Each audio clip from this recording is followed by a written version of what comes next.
चेन्नईमध्ये मेट्रोचं काम सुरू असताना बस स्टॉप समोरची रस्ता समोरचा खचला आणि अख्खी बस रस्त्यात अडकलेली होती, खड्ड्यात अडकलेली होती।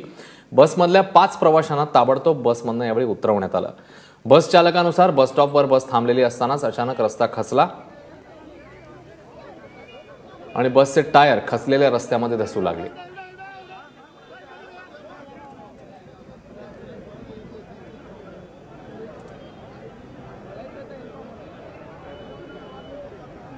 त्यावेळी दृश्य आपण बघतोय, अख्खी बसच त्या रस्त्यामध्ये अडकून बसली मग, कारण तिकडे रस्ता खचला आणि ती बस त्या रस्त्याबरोबरच खाली गेली। मात्र यावेळी 5 प्रवाशांना मग सुखरूप बाहेर काढण्यात आलं। कोणतीही जीवितहानी सुदैवाने झालेली नाही।